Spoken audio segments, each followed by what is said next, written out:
Everyone, this is Michael with BuzzTime. I just want to let you know that we're going to get started here in about 5 minutes. Just make sure you can hear me and just let me know in the chat over on the right hand side that I am coming in loud and clear for you guys. Again, going to be starting in about 5 minutes. Wait for a few more people to filter in, and then we'll get started.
Anyone? Can anyone pick up my microphone right now? All right. Okay. It sounds like people are hearing me now. Sorry, I didn't mean to scare you. Yeah, we'll get started here in about 3 minutes. I'm just going to mute my microphone until we get started. Again, just go ahead and feel free to chat in the chat box. Once we do get started, if you do have any questions about the presentation, you can go ahead and ask those at the end. That'll be kind of our time to ask questions since it's just myself handling the webinar today. So yeah, we'll get started here in about 2 or 3 minutes.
ticked 11 a.m. Pacific time. I want to welcome everyone here in the chat to the Buzz Time webinar for December. It's going to be closing out 2019.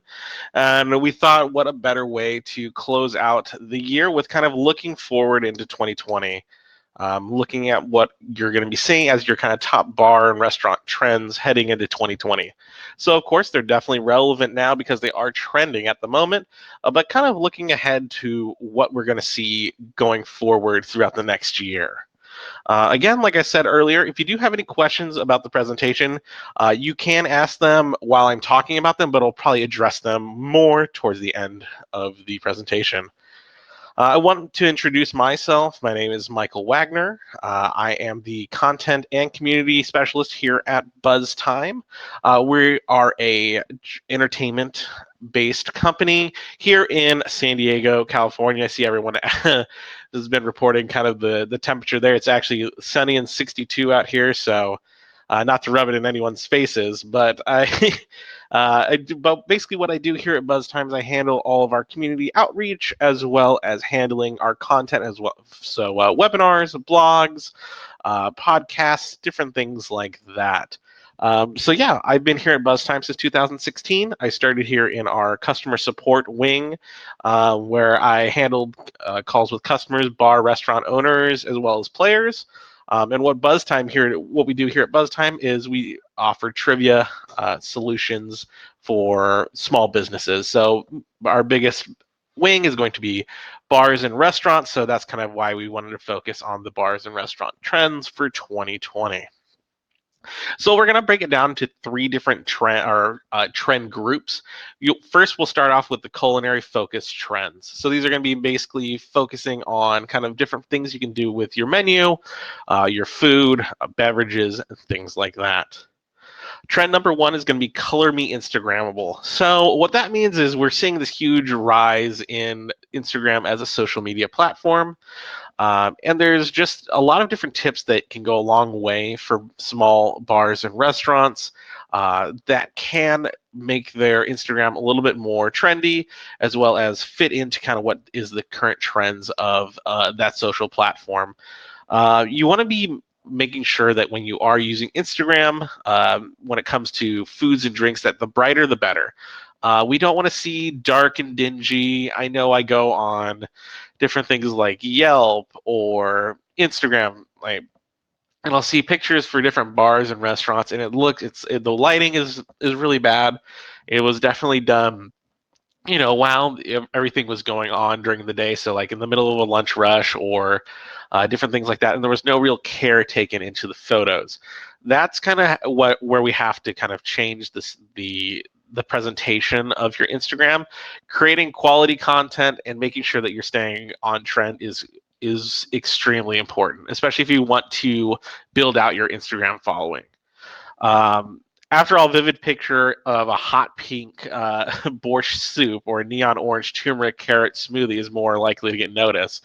I mean, that's just kind of, I think, from our eyes as humans, we're just like drawn to things that are a little bit brighter, a little bit different, and kind of eye-catching. Because when you are on Instagram, you're basically just scrolling to find something that catches your eye, and bright colors are going to definitely do that. One other thing to focus on is focusing on different types of hues. So looking at like the purples and the blues, Pantone color of the year was a classic blue. So I mean, it's definitely something that is kind of trending on Instagram. Experiment with like natural blue and purple foods. You could even do like something like an ombre pancake, a blueberry pancake. I mean, it's a perfect thing for brunches. So try and experiment, do some different things, because I think different is kind of the way to be if you're on Instagram. You can't be doing the same, take a picture of a beer and a burger and think that that's just going to be what's going to draw people in to your Instagram. It's going to be something different. You have changing it up, showing the people within your location, showing them with different like interesting things, or you're doing different things, is just a huge way to really boost yourself on Instagram and kind of separate you from your competitors. Trend number two, we're talking about wellness. Wellness continues to influence trends going forward. The big three that everyone kind of talks about is going to be your gluten-free, your vegan, and vegetarian/organic. That is just, I think, something that we're not going to see die down in 2020. If anything, we're going to see a resurgence. We've seen with major fast food chains such as Burger King, Carl's Jr., even I believe McDonald's is getting into it with Impossible Meat and Beyond Burgers, and utilizing these different kinds of platforms or these different kinds of technologies in vegan alternatives to kind of make themselves a little bit more friendly to those who are looking to, do a meatless lifestyle or do a healthier lifestyle. You can even get gluten-free rolls or buns at most fast food places now. So I think everyone should be on the train of focusing on wellness. I mean, look at about 8 out of 10 millennials eat meat-free alternatives. So that you're looking at like the Impossible Burger, you're looking at all these different menu items that can be changed and adapted to a meatless lifestyle. And when it says 8 out of 10 eat meat-free alternatives, that just means that they are willing to try them. I mean, for myself, I still do eat meat. I'm a carnivore. I still enjoy a good steak or a burger, but every once in a while, if I'm at a place and I'm like, kind of want to get away from meat today. I've had, maybe a little bit too much, or we'll do like a meatless Monday. It's kind of a way to do something a little bit different, and it is something that people are looking for. They're people specifically looking for those kind of menu options when they're looking for a place to go out.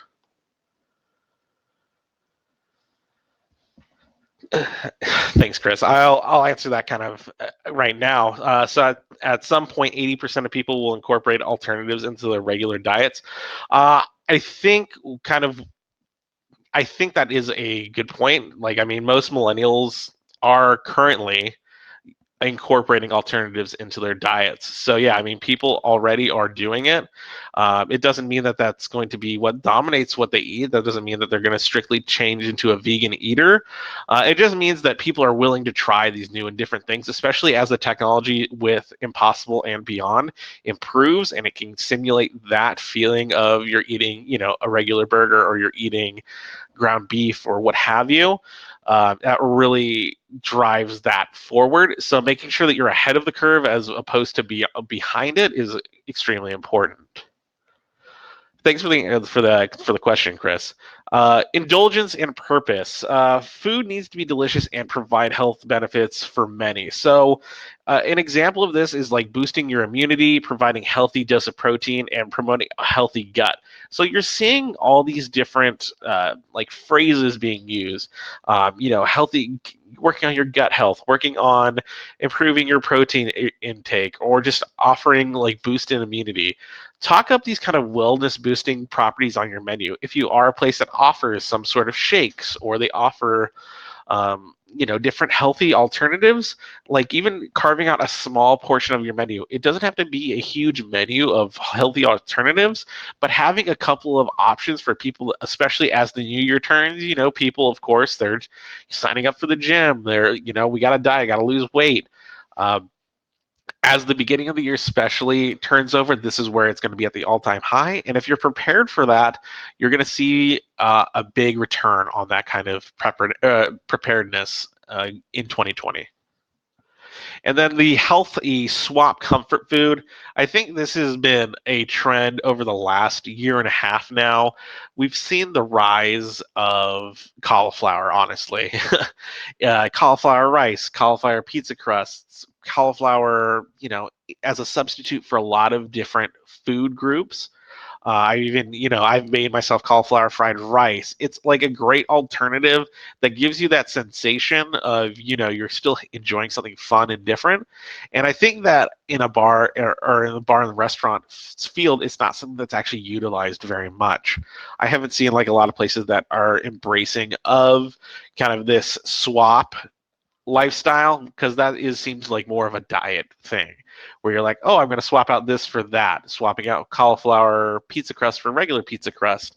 It's something that I've seen kind of slowly trickle into the industry.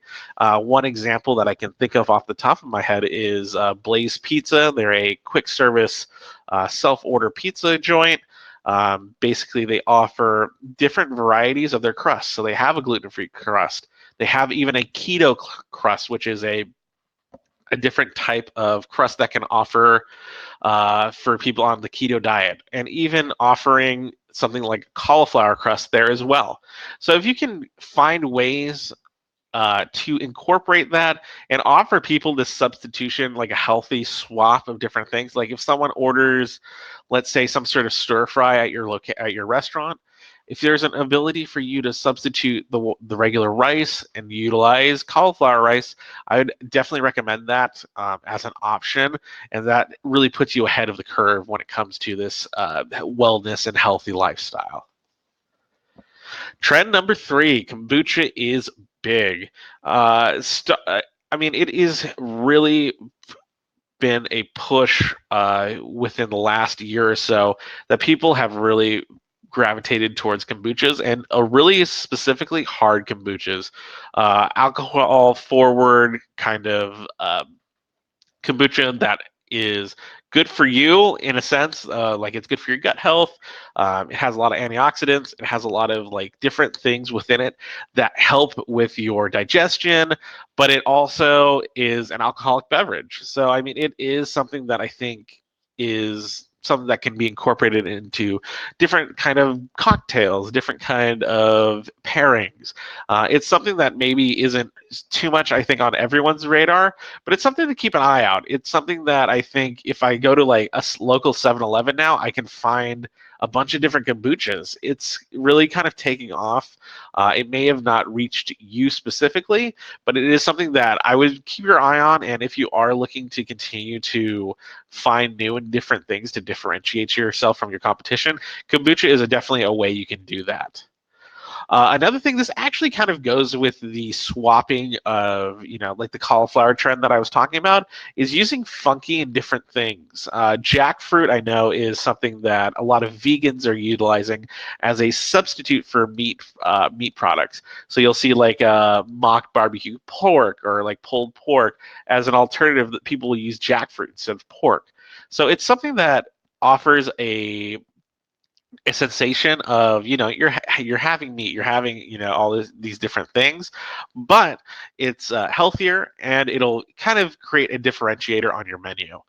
Another thing is like trying different things, as far as like people are looking like they want a grapefruit pomelo.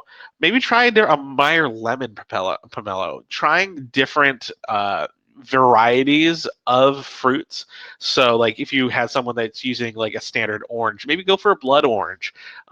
These kind of different kinds of funky fruits kind of create this idea of like a little bit higher end. It also is a differentiator. It's something that people don't see oftentimes. So making sure you're ahead of that trend and trying something a little bit different is definitely a way to go when it comes to 2020. Fifth, this one is a bit of a depending on where you are situation. CBD is trending highly on charts right now. Basically, I'll touch a little bit on what CBD is. It is created from marijuana. Doesn't contain any THC, so it won't get you high or anything like that. But the FDA still categorizes CBD as an illegal food or beverage. So it you have to add that into yeah, no pun intended, Brett. I mean, add that to your county, even your municipal laws in the mix. You must talk to people, attorney, or your government, specifically like locally or county wise, before even thinking about utilizing CBD. Even though many states utilize or legalize CBD, the federal government and the FDA aren't on board quite yet. So it is something I have seen. I live in California. It is legal here, statewide. So you will see things like CBD infused cocktails, CBD infused beers, utilizing it in cooking practices. So it is something that we're seeing in places where it is legal. And if that does start to trend towards legalization of CBD at the federal level, is definitely something that I think will be a boom come the end of 2020. So now that we've touched on kind of the food trends, we'll talk about a little bit more on the marketing trends. Yeah, exactly. The CBD kombucha, you hit two hit two birds with one stone. But yeah, we'll touch now on since we touched on food, we'll touch a little bit on marketing. In 2020, I think the biggest trend that I've seen personally is going with limited time offers. Offer itself can be a great deal, but if could be a special menu item or something that is only offered for short periods of time. For myself, I frequent a few locations that have maybe a pizza of the month or a burger of the month. Having something that people are like, oh, I want to check out that place this month, see what their burger of the month is, or I want to see what their pizza of the month is, or I want to see, what they're offering this week. Having something that people are always thinking about in the back of their head of being like, oh, I got to check out this place again, see what's going on if they're doing something different this month. It's creating a regular customer, and even when if they're maybe not interested in the limited time offer, maybe they pass that along. They're like, oh, I saw they have an interesting thing going on over here. They have like a Thanksgiving burger. I don't really like that. And they'll be talking to a friend, they'll be talking to a loved one, and like, oh, that sounds great. I want to go try that out. And you're creating this kind of word of mouth marketing through using these limited time offers, and it expedites the person coming into the location. Because if you're having this conversation, they're like, oh yeah, just for the month of November, they're doing a Thanksgiving burger, and it's maybe the 16th or the 17th of November. They're like, oh darn, I have to get in quickly. So it pushes people into your restaurant, and it creates this different differentiator that I think is really important when it comes to specifically for restaurants. When you're looking at a bar, one thing that I would recommend is doing something along the lines of like having limited time. A beer, like if you have a specific tap that's rotating weekly, so people are like, oh, okay, I want to see what the weekly tap is. We're seeing what every month maybe you're doing a different cocktail. So doing this really helps offset the rise in maybe different. You're having like these quick service places coming up. Creating yourself as a differentiator as a smaller business is just a way to go. An example would be like even like utilizing viral ideas, such as like, I mean, this year I don't think anybody has gotten away from the Popeyes chicken sensation that happened on Twitter between themselves and Chick-fil-A. Creating something that can be viral, even if it isn't nationally viral, locally viral. If it gets on the local news or if it gets on different social media platforms locally, that definitely is a way that you can help drive in your business.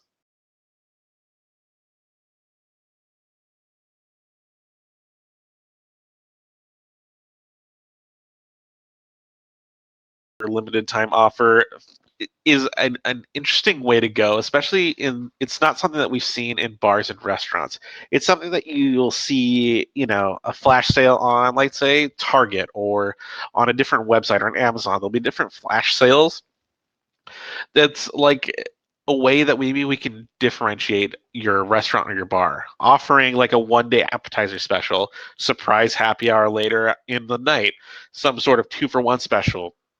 Creating these kind of like, if you want to go to your Instagram, this is kind of one way that you can utilize Instagram as well, is just utilizing it in a way that draws people in. So they'll see it, you'll have this bright like advertisement, limited time offer.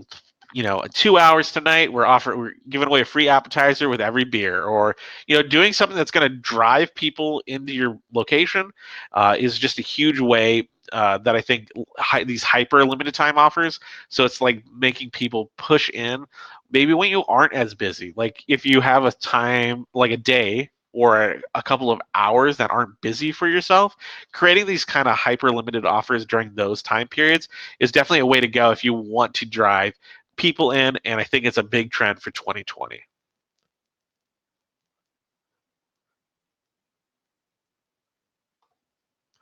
All right, and then moving on to our seventh trend, micro influencers having a major impact. What is an influencer? I know we all ask ourselves, who's an influencer? And you look at these huge groups of like millions of people, and you're like, well, I'm a small business. Like, how can I utilize this to my own effect? You don't have to be grabbing these major big time influencers. Look for the people that do have some sort of influence and are maybe in the lower thousands of people, or are local influencers. Looking for people that have kind of like a personality that fits with your brand, and would promote kind of what you're looking to do as a business is definitely a way to go. I've seen that this as a something locally. There's an influencer here in San Diego. They have maybe like 3,000 Instagram followers, but they partner with local businesses to kind of promote people within the area. So promoting local restaurants, promoting local businesses. So I think that's definitely something we will see on the rise throughout social media, since there are these huge Instagram and Twitter and Facebook influencers that are out there, and it's such a big world, and people are always looking to get in with the big guns.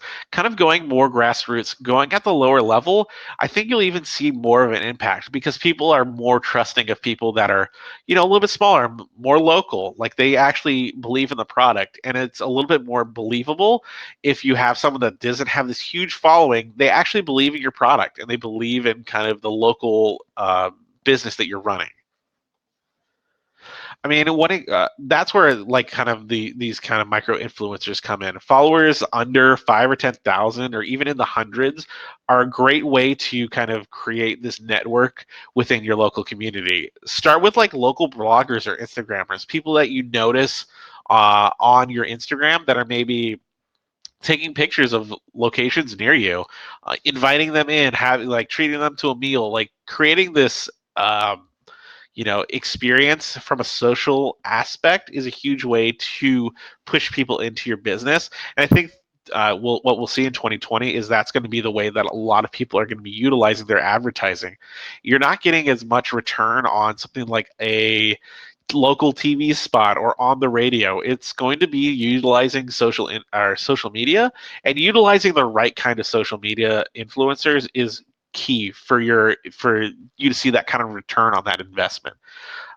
Even something like like doing a cocktail making event with an influencer who covers the local bar scene, or maybe a local person that is a mixologist, or these different kind of things can really help set you apart, especially on your Instagram or social media. And that's where people are getting a lot of their information, and that is where people are getting a lot of their ads now.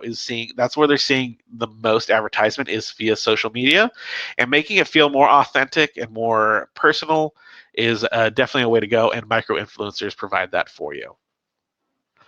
And now that we're kind of moving from marketing, we'll kind of touch base on kind of operations in 2020 and what we can expect from the operations angle of the business. I mean, delivery and takeout is just continuing to grow. Food service managers are giving people what they want: food to go. We're seeing the rise of Uber Eats, DoorDash, Grubhub. There's so many different things out there that it's ubiquitous. Like there's so many different offerings out there. There's even people that offer their own delivery service. A lot of local places around here have their own delivery now. They don't even utilize any of the apps. They just do it on their own. Technomic reports that 78% of operators consider off-premises sales a strategic priority in the new year. So people are seeing the value in delivery. I can think of a lot of my friends. It's very much they don't want to go out. They want to stay in. They want to have their food delivered to them. They're busy. They work from home. They work at night. They don't have the ability to go out and sit down and have a meal because they're just so busy. That delivery is just such a huge part of a millennial experience that it has to be a focus for, I think, for restaurants and bar owners to be focusing on delivery and takeout. Untapped growth areas in the to-go craze is meal kits. Restaurants can compete with national companies like HelloFresh, Blue Apron. These meal service kits are just a huge way to make sure that you're tapping into something that's a little bit different. If you don't know what like HelloFresh and Blue Apron are, they're basically boxes that are sent to people that have pre-made. They have all the ingredients to create a meal, and they can do it from home. So it's a way for you to tap into something that's a little bit different. If there is something that you offer that's maybe that is popular, but people maybe don't want to go out every time, is offering something like a meal kit or offering even pre-made meals that people can make on the go. I know for myself, meal prep is a huge part of my life. I spend most Sundays cooking up all my food for the week and then just portioning it out. And then I have food for lunches, breakfasts, and dinners. So that's kind of the focus I'm thinking with these meal kits for 2020.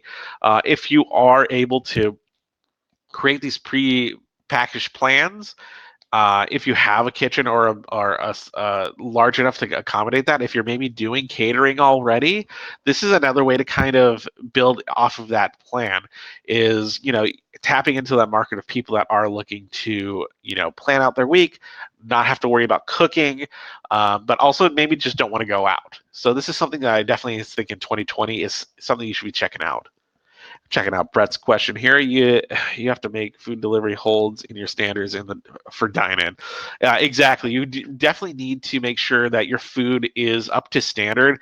Touching back on delivery, that to the experience that they'd have if they were in restaurant. Of course, a lot of times it's out of control. Once it's in a delivery driver's hands, things can happen. They can get the wrong. They can, if they're delivering multiple things, they might deliver the wrong thing, or they might not have secured it properly in their car, and it might have fluctuated about.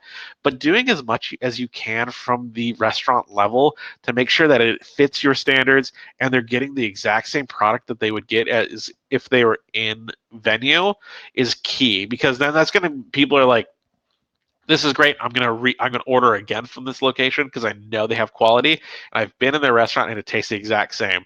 So not taking shortcuts and not providing a different product than you already give within your restaurant is going to be key for you if you do want to attack the delivery market. Trend number 9: dining as an experience. This is something that I can definitely speak to. Um, with BuzzTime being a trivia slash entertainment company for companies within the bar and restaurant scene, on premises dining isn't everything that some that people are looking for. They want an experience when they're going out. You want to make your experience at your bar or restaurant more enjoyable. You want to have a reason for people to come in, not just because of your food. You have to have different things to drive people in. So for us, we offer trivia, games, different solutions for businesses to create that experience for their customer. So if you do have people that are looking for, I want to go out with some friends, I want to I want to go play some trivia, or I want to, just kind of hang out and not have to deal with maybe people watching it doesn't have to be around a sporting event, it doesn't have to be around a certain event. Every night can be an event for your location. And what you can do is utilize those slow nights that I was talking about earlier. So let's say your Wednesdays are a really slow day for you. You're located kind of on the outskirts of a city, and maybe you're not getting that kind of traffic that you do in the middle of the week that you do maybe on the weekend when people are out there. What I would recommend is throwing a trivia event, creating events around entertainment and creating this event feel on a night where it's maybe a little bit slower for you. You're bringing in people, even if it is only a few extra people, it's more than you would have, and then it just pays for the entertainment itself. Just having those people come in, it's paying for the entertainment, it's paying for having the right staff on those days, and creating this experience for people to want to come back even when it isn't maybe a trivia night, having them come in on a Saturdays or a Sunday, or coming in another time during the week, or bringing their friends. So creating this experience for your customers and creating a differentiator from your competition. And big data makes dining more personalized. I would really recommend start with your POS system. Most modern POS systems can integrate guest management and reservation systems. You have your seven rooms, your open table, along with loyalty apps. Big data is a huge part of the world we live in. We need to know how our customers think, and we need to know how to market slash tend to their needs. So utilizing different technologies, using your POS system or utilizing uh, different systems to kind of so wait staff can see what customer orders or where they prefer to sit or how much they usually spend. So you have these different metrics that can kind of guide the experience that this customer is looking for. And a personalized experience is always a great experience for your guests, and it's going to drive them back in. That's a huge part of, for me, if I have a great experience somewhere, I'm more likely to go there. I think that goes for most anyone. If you have a great personal experience, you're more likely to go there. And I think that I've developed myself like some local spots just because the service is great and because they know what I want and they know how to like the experience that I'm looking for. And data can really help fuel that for you. And definitely bending over backwards for customer service. I think every year this is something that is of course trending. Customer service is key. Customer service is always key. Um, all the way from big chains are investing in their employees um, to improve customer service. So creating sort of incentives for your wait staff, as well as just making sure that they know that this isn't maybe just a pit stop for them, making them think of doing something like culinary tuition reimbursements to a 4-day work week. There's different things that I've seen chains doing that have created happier employees, and honestly happier employees make happier customers, because if an employee is happy, and it's not always just driven off of money, paying people more. It can just be on different incentives that you're giving your employees. That is going to be when they come in, they want to come into work, and then they're going to give you their all, and is going to be imprinted on your customers as well. They're going to experience the positivity that your wait staff imbues, and then it's going to give them the positivity, and it's going to give them that experience that they're definitely looking for. And then our final trend today is going to be sustainability. It is definitely something that we've seen go mainstream is sustainability. Customers are hyper aware of how businesses are addressing issues like food waste and climate change. Steps need to be taken to make your business a little bit more sustainable. If you can do an eco-friendly deed, help promote different kind of initiatives, maybe like beach cleanups or things in your community on social media, is a huge thing that goes a long way to your customers. Saying that you're active in the community, you care about the environment, you care about kind of creating a smaller ecological footprint for your business, it goes a long way with a lot of people, especially in the millennial crowd. People are always looking for that. Um, so it's a huge way for you to create kind of this philanthropic way for your business to operate, and that is a huge way for you to differentiate yourself in 2020. And Eric, I'll touch base with you a little bit just once we get to the end here. We're almost there. 40% of food made in the U.S. goes uneaten because of imperfections, according to Benchmark. So utilizing something like an ugly food day or using imperfect foods or misfit markets are kind of a huge thing that are going on right now. So utilizing oddly shaped produce or like different things on Instagram, utilizing those for good are definitely a way to get trendy in 2020. And then finally, watch your waste. Food waste is a major concern for patrons and for the bottom line. And a way to address that is do training sessions with chefs and cooks on portion control, making sure that they know how much food to use each time and that we're not seeing varying food portions. Use inventory softwares. I mean, you can ask your POS operators. A lot of them have inventory systems. So you know when food is when you know when food is going to expire and things like that. And consider even like a composting program. I know a few restaurants out here do have some composting. I know it's not something that's feasible for most restaurants, but it is something that can be pushed forward.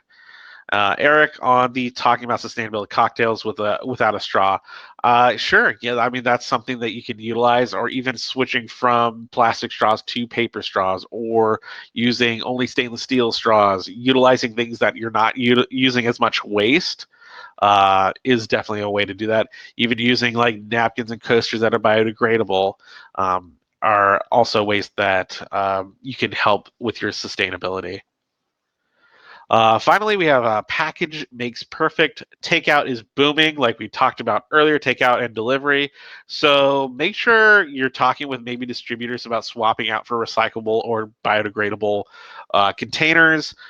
We've seen things like wood fiber utensils to be used instead of plastic utensils. So things that can degrade over time and aren't just sitting in landfills is a huge part for customers. So yeah, I would recommend for you guys to try the trends. Just make sure you're prepared and be as flexible as possible when it comes to 2020. It definitely is going to be a year of, I think, sustained change. We're going to see a major rise in the in like this health conscious slash vegan, vegetarian, gluten free. It's been a wave that has been coming, and I think we'll see it very much crest here in 2020. Also, with the sustainability, I think with a lot of places actually completely getting rid of plastic straws, completely changing takeout containers. I think if you want to be ahead of the curve, those are definitely some ways that you can do that. But yeah, I would like to thank everyone for attending today. If you do have any questions, I'll be hanging out here in the chat for another 5 or 10 minutes. So go ahead and ask away. If you do have any questions for me and maybe you don't want to ask them in the chat, go ahead and reach out to me. My email is listed below. It is michael.wagner@buzztime.com. I'd like to thank everyone for attending today. And yeah, and like I said, I'll be answering questions in the next 5 or 10 minutes. I'll touch on this one first. Eric, it says, what percentage does your delivery platform charge? We don't have a delivery platform, unfortunately. We basically only deal in entertainment, and so like trivia, different things like that. We have like tablets and trivia on TV screens and offer digital signage as well. So yeah, I unfortunately don't have all the info on food delivery platforms, but that would be definitely something I would do a little bit of research on. I know, I'm trying to think, we have partnered with some in the past, but if you, I can reach out to you kind of if you would like, if you want to just drop your email in there, and I can reach out to you and kind of let you know if I can do a little research for you.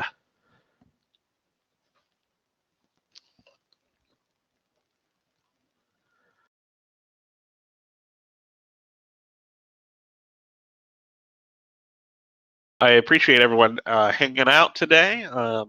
Like I said, just be if you have questions, feel free to throw them up in the chat.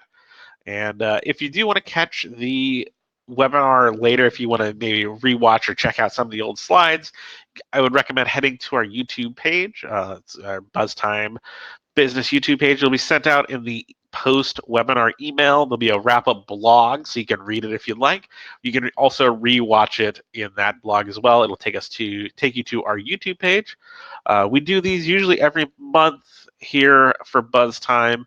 So yeah, if you do want to ever check out any in the future, they will always be posted there the day after, or you can just make sure you join our mailing list and make sure that you get any future webinars.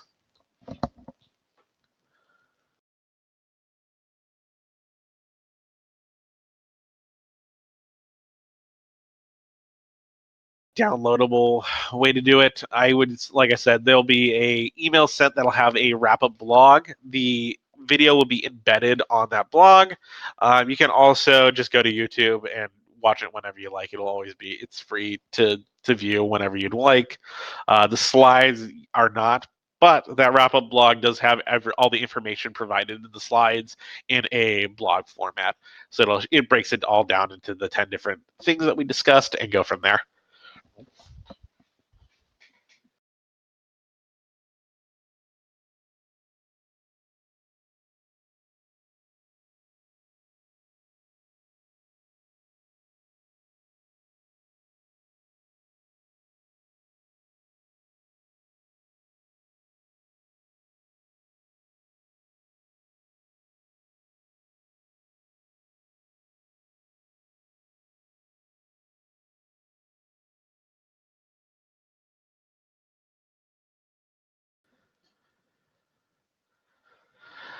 I don't know that I have a ton of expertise on that, Eric, for like how long before opening. I would say, create the hype as soon as you possibly can. Once you know, have the basics, you have the name, you have what your vision is for the location, creating any sort of social media content or advertising around it is just a way to develop hype and develop just the that anticipation for people within your local area. So creating an Instagram or a Facebook, I would actually create both. Uh, Share progress photos, share, maybe tastings that you're doing at the location. Sharing different like behind the scenes things is like, yeah, exactly like Chris said, like updates on construction. Take pictures of the inside. Take pictures of maybe like you have some of your bartenders in earlier that day and take like a video of them like trying out the menu or different things like that. I think you could get really creative on especially Instagram and create that kind of like aspirational or like people like just get like excited to see like a new place kind of built from the ground up. So I don't think there's like a time frame, but I think like as soon as you have the location, kind of what you want that business to look like. I think it's never too early to start advertising, especially when it's like Instagram or Facebook. Like just utilizing them as a social media platform and like having people that share it, or if you know people that do have any sort of following, like that's such an easy way to get your name out there and get started. When it comes to like paid media, uh, that I don't know if there I don't know what I would consider a good time frame for that, but I would recommend it if you want to at least start getting the name and everything out there as soon as possible. I would just do an Instagram and do a Facebook page.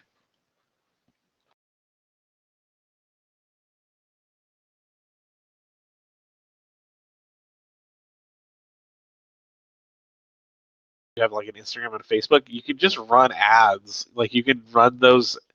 Like if you create a post, you can just run an ad on the Instagram. So if you have like a video of construction on the inside, you can boost it for like 20, $30.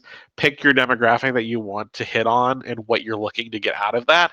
It's a really easy way to go about doing that. So yeah, I think Instagram social media is just kind of the way to go if you want to at least start promoting. And I would say as soon as possible.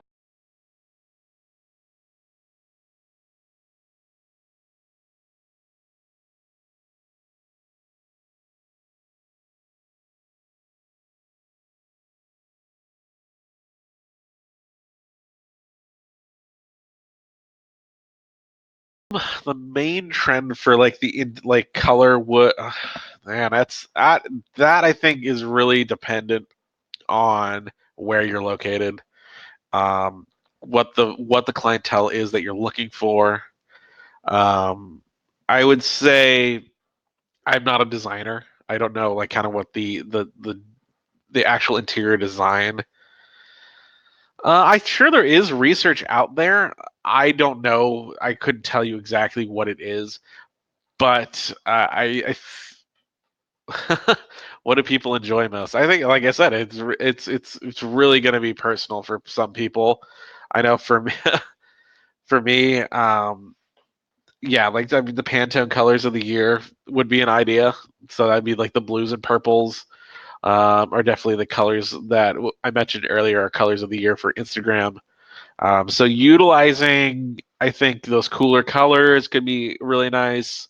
But yeah, like I said, I don't have a whole lot of research. I'm sure it exists, though. I'm sure that's something that could definitely be easily researched. You just run a Google search and see kind of like trends in bars for design. I'm sure they're out there. I unfortunately just don't have that answer for you.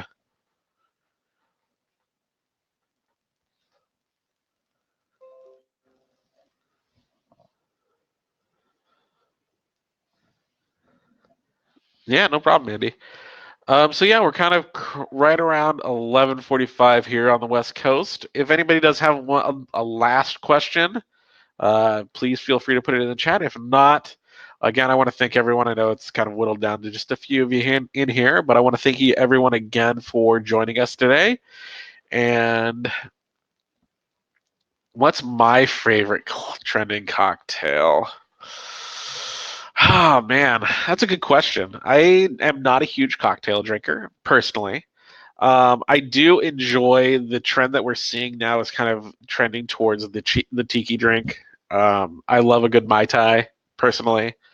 I know Asperol spritzes were really big last year. Um, but I am kind of like I think just the vibrant cocktail, like something that utilizes a lot of different ingredients to kind of create a craft experience for me is like what I'm looking for in a cocktail personally. I don't want something that's, a couple of ingredient cocktail. I want something that took some time, care, and development to create a certain taste profile personally. So, I mean, there's a lot of craft cocktail bars here in San Diego. I'd almost say there's too many of them, but it's like I'm looking for something that does incorporate different flavors, different textures, different sensations. Looking for something that's kind of different, but also is familiar. That's going to have that kind of that taste that I'm kind of looking for as a cocktail drinker. I'm mostly a whiskey or bourbon drinker, so like anything that kind of can incorporate kind of that smoky oakiness of it, but also give it kind of a little bit of a softer blow is kind of a great way that I do enjoy my cocktails.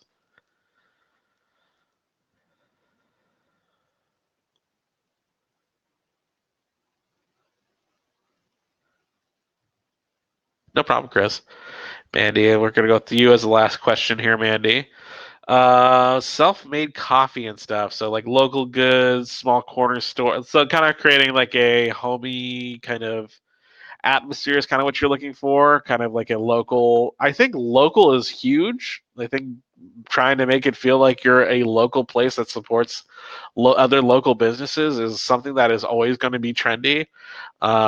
Making sure that you don't overdo it though. Like you don't want to be gaudy or kitschy or anything like that.